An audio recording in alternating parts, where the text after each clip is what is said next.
Okay, guys, I'm here today with AJ Agazarm. Huge honor for me. Guys, AJ is one of the best grapplers in the world, and you made it to the finals of ADCC. And lost to your teammate. Cobrinha, man. Yeah, no, I remember. And you were always like in the semi-finals, finals of every jiu-jitsu tournament, gi, no gi, everything. Yeah. And guys, if you watch AJ competing, were you even like a D1 wrestler? No, or yeah, Ohio State. Yeah, so he was a great wrestler, and it's very hard to find like a wrestler who can apply wrestling so well for jiu-jitsu as he does. So if you watch the matches like double leg, single leg, ankle pick, and so how do you do that, AJ? It got me in thank you for saying that. It got me in a lot of trouble when I first started, for sure. I would find myself in a lot of guillotines and areas I didn't want to be in. So I think that kind of helped me learn how to defend a lot of stuff, but also kind of like working through, just basic like things that I have to encounter with jiu-jitsu versus going for a takedown in wrestling, right? When I'm doing wrestling takedowns, I don't have to worry about getting choked out. I don't have to worry about any joint manipulations that the guy's gonna do. I basically just have to worry about him defending my shot. So it was really interesting, especially like, I started jiu-jitsu I think 2004, 2005, and even then I was already wrestling in high school at that point. So it's been interesting to see how it's gradually progressed, and so many people have now added like leg entanglements, upper body entanglements, and things like are super complex, like the Barada Plata off of that. No, but I love how you keep things simple, because for example, in my opinion, one of my favorite takedowns that you do is the ankle pick. And everybody kind of knows that you're gonna do that, and then as soon as the match starts, you're there. Yeah, so, it's funny. That's what Braulio Estima would nickname me as, is just ankle pick. But but most of the time it was because guys in jiu-jitsu would be more willing to go to the bottom position. Good. So then it became less of like finding the ankle pick and getting on top, but using it in a position to where I could generate a pass or generate some sort of control where you're like, if I take you down to an ankle pick, most of the time if I take you down an ankle pick, I'm going to be in trouble as a result of it. So I think a lot of mistakes that I see are just like basic body positions that people don't understand and realize. Like a lot of it, like for the ankle pick is, it's the subset to the single leg. I'm isolating one single leg. But even then I see a lot of mistakes with people making like posture, like incorrect posture. Good. And can you share, AJ? Yeah.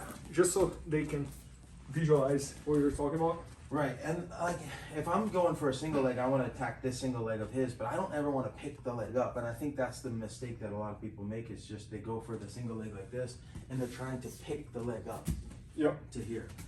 You're very strong, you're very heavy, and especially if you don't want me to get the takedown, I'm not going to get it, right? So I have to shift all of Bernardo's weight from his front leg, his lead leg, to his back leg. And the only way that I'm going to do that is by being a wrestler, by being a guy that's got really good high trap muscles. I'm keeping my shoulders inside.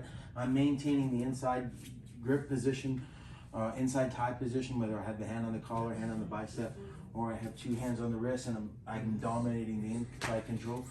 But when I get to the leg, I want to keep in mind that my shoulder, my knee, and my toe are going to be in line, and I'm looking right here in this floating rib, right? That's going to help me shift all his weight from his lead leg to his back leg here.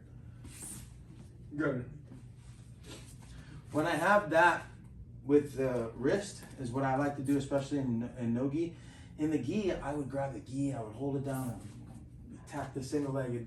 It was so much nicer to have the grips in jiu-jitsu versus wrestling, because in wrestling you never grab anything, it just be inside out. Yep. All right, so I would go a simple thumb grip on the inside of the palm, wrist out, attacking the single leg, shoulder, knee, and toes in line, attacking him, bringing my head right in his floating rib. Boom. Now I'm here. Once I get here, I'm not gonna let go of it. Go ahead, turn this way. I'm not gonna let go of this hand and grab the leg, right? The common defense, one of the easiest defense to the single leg is just go to the wizard wrist. Yep, and I'll grab my wrist and pull up. All right, now he's taken out of that position. So if I let go of this hand, or if I let go of this bicep from here, I'm giving him the whizzer wrist, right? Boom, Yep. he has the whizzer Yep. wrist. So I want to keep this away as I'm driving his weight from this lead leg to the back leg, right? Boom. Yeah, I can feel it. Now, once I've got him to step all the way back, then I can let go of this hand and bring my hands to the butterfly position. Good. So it's all about moving the weight from my front leg to my back leg without giving me the opportunity to set up the whizzer. To defend it. That's like the... Eliminating defenses for you. Okay, got it. I want to attack this lead leg. I have to shift exactly like you said, shift the weight from the front leg to the back leg, minimizing risk for myself. What's the risk that a lot of people undergo in takedowns, right? One of the reasons I don't go for a double leg is I go for a double leg, I'm at risk of Bernardo guillotining me. Yep. Right? With the single leg, one of the reasons I think it's most efficient for jiu-jitsu is because I have the least amount of things that can go wrong. Right? An outside single, when I'm here, and especially if I'm here, I can bail if things start to go wrong. Let's say you want to try to take my back or go out and try to do something, right? I got it. You can get out. I can evade a lot of the times I can evade the danger. So, but I also don't want to get here. Like a common mistake is I get here and people pick up their leg here. I've now lost my entire base. Right? Now I'm trying to pick the leg up. Just drive your knee to my stomach and put me down. This way, yes. Ooh. So by taking out my base and coming here, Bernardo now can just drive me to the mat. Boom. Now I'm playing guard. So what looked like a nice, good shot, I lost it because I stepped forward. That time I didn't. But I want to bring, it's a habit. I don't even try to do that anymore. But I take a shot, I keep this as my power leg. This is the most important part of it. Yep. I'm generating the power I need to bring this leg up first. Okay. That's what's going to get you to shift all your weight back from here to there. Okay. When I come up this way versus when I come up this way. Now look, I have no So it's almost like going outside instead of going inside. Yeah, but also keeping the pressure right here on this point to shift all that weight that way. Got it. I'm not lifting the leg. I'm just there to cradle the leg when it lifts up. Good. No, that makes sense. You want to try? Yeah. So I'm here. Right, but by letting go so early, that's what gives me the whizzer wrist. Okay. So you keep the hand on the wrist or the bicep. Yes, and that keeps me from going to the wrist. Okay. And instead of going to the ear, you're gonna keep your yes. Yeah. Got Because it. now I'm leaned back this way. Yeah. Versus hunched over, which Got it. can give me the key. So always like keep the head here. Yes. Control the hand. And keep and your now base. I stand up and boom. Good, but only other correction would be the base leg. So go back to the shot. Yeah. That's your power leg. Yep. So you're gonna lift this leg up first. Lift that leg first. Yep. Yeah. See how much further back I went? No, that makes sense. And then I shift all the way to your back leg.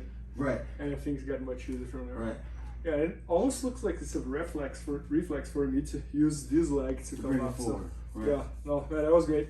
Just think, keep the lead leg in front and the back leg back. Good. And you Keep use the that same posture. principle for ankle pick, for double leg, for everything else, kind of. Yeah, I think having a good frame is real important. Good. But I mean, sometimes now you see me like I have to get creative out there because the game is always evolving. Okay. But sometimes I'll go for this and pull it right into I got it. a Del So, Evo hook. I've been hanging out with Juan and Paulo for a while. I got it. So, Oh, starts yeah, the so whole you always sequence. adapt and change and Yeah. no, but that's awesome.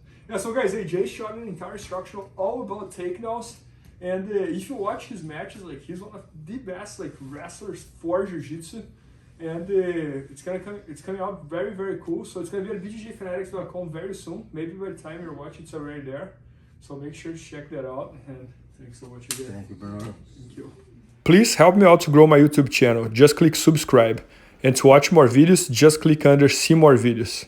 I hope you enjoyed.